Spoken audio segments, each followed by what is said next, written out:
Hey, Sam, thanks for joining us today. A lot of discussion around design thinking, right? Why do we hear so much about this, and why now? Why is this so important? Yeah, I think you hear a lot about design thinking because organizations worldwide are struggling with the need to transform, right, across all kinds of different industries. And design thinking actually provides one methodology for how companies might be able to approach this. There was a survey of global CEOs, and 72% of these CEOs felt that the next 3 years are going to be more critical than the past 50 years for their organization, right?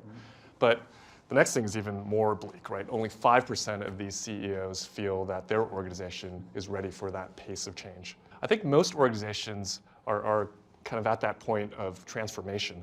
I like to use an analogy, and it's Star Wars, right? Not the new Star Wars, but the original Star Wars, the Star Wars I grew up The on. real Star Wars, yeah, Right. sure. And not just the first movie, but the first trilogy, right? And the 1-minute synopsis of the Star Wars trilogy is that in the first movie, you have Luke Skywalker, who's the hero of the movie, discovers that he's destined for something much greater than being a farmer, and literally saves a planet from being destroyed, right?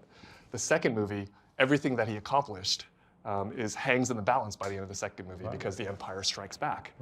But in the third movie, he's able to rally the forces of good, and good, again, prevails in the universe. Short synopsis. Right. But the reason I tell that story is it's a good analogy that most companies actually face today. Most companies had their first chapter, which was their success story, their hero's journey. And now they face a disruption. Usually it's some sort of technology disruption. But their future also hangs in the balance right now.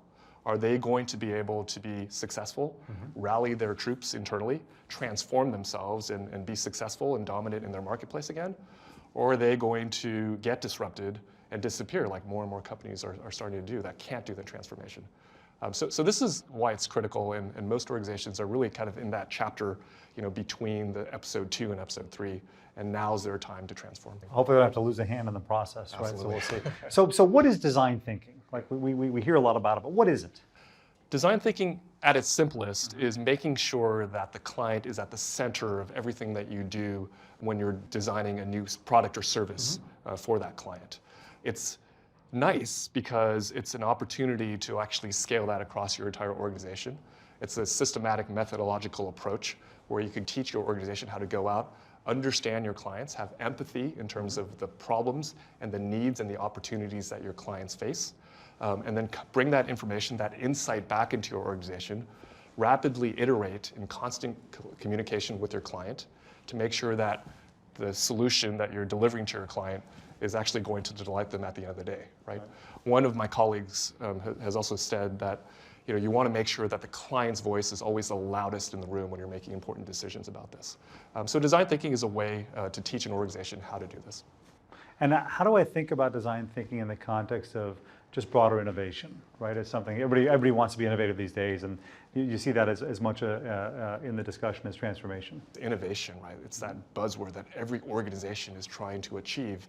And an equation I use a lot is innovation is equal to creativity times execution. It's a combination of both. Most organizations are set up for execution, right? You've got people that are execution oriented. You've got processes to ensure efficiency. You've got metrics to measure the efficiency. And there's a constant improvement on that efficiency, right? That's pure execution. And that works if you know what the problem is. Right. But the need for transformation is you're transforming from something to something else, right? The boundary conditions have shifted.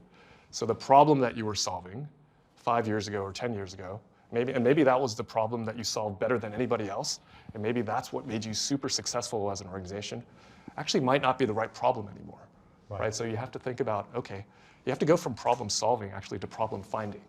And that's the other side of that equation, right? So it's execution. That's creativity, understanding what is the right problem to solve today. And again, design thinking plays a role in helping organizations learn to be more creative, learn how to understand how to find that right problem. Think about your education, right? Most of us that go to school, have higher education and go work in industry are taught how to do problem solving very, very efficiently. Right. Where do you learn about problem finding? Yeah, right? no, problems are given to you. Yeah, exactly. And that's the challenge, right? And that's why organizations have to learn how to bring that mindset, that culture, those processes into their organization to balance out the innovation equation, creativity and execution. So this makes complete sense, right? Why is it so hard? Why doesn't everybody do this? I think it's so hard because most organizations are set up for execution. Right. Right? You have processes and metrics for execution.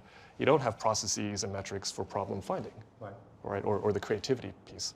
So it requires a mindset shift. It requires maybe sometimes new people, new processes, and also kind of an executive kind of understanding that this is really one of the keys to be able to transform your organization in that short amount of time. Right. One of the other things we talk a lot about and people really spend a lot of time thinking about is agile development, and methodologies like Scrum and Kanban and things like that. How do people think about design thinking in the context of agile, or vice versa? Yeah, the good news is that it goes hand in hand. From a philosophical perspective, a lot of similarities, right? The idea that you are rapidly iterating, you have an opportunity to pivot to ensure that you're always building something that the client wants. I think the main difference in my mind, at least, is Agile assumes that you know what the problem is, and design thinking, again, is that step that you take at the very beginning to make sure that you're on the right path. You're solving the right problem. One of the worst failures in development is actually executing everything perfectly, on time, on budget, and you think you deliver something perfectly to spec, but then you realize that the spec is not actually what the user wants, and you don't get that adoption, right? And design thinking, that helps you develop with more confidence that that's not going to happen. Right. So it's hard, obviously, for a lot of companies to make this change, but what can companies do? Like, design thinking feels like a way to kind of unleash their inner creativity. But a lot of companies aren't wired that way, right? So how do they get started? How can they use this to get more creative? I think get educated on the topic, of course. That's always the first step. But don't try to roll it out too big to start off with. I see that as a mistake a lot of organizations try to do. They get really excited about the topic. They hear a talk or they do a workshop, or they do a boot camp, and they try immediately to scale that across their entire organization. So start small. Make sure you've got the executive buy-in. Make sure you link it to business success. And then slowly build on top of that momentum so that you're able to roll that out and you're confident and other parts of your business have also bought in and you're able to scale that success. Are there examples of companies that do this really well? Yeah. Airbnb is one example I like to use because the founder of Airbnb is actually a designer by training. So this comes naturally for him, and going out and taking, again, that client journey. What's the client success? What's the client experience end to end, and understanding what are the pain points, and those become innovation opportunities. What are the things that work well today, and those are the things that can be amplified, and really using that as the insights to really drive the entire company of what Airbnb is all about, delivering that new experience for clients. And you've seen the success of that, right? It's completely redefined what that short-term rental experience is for clients. People like it, and in fact, it's disrupted an entire industry. Right. Sam, thanks very much for joining us today. Absolutely.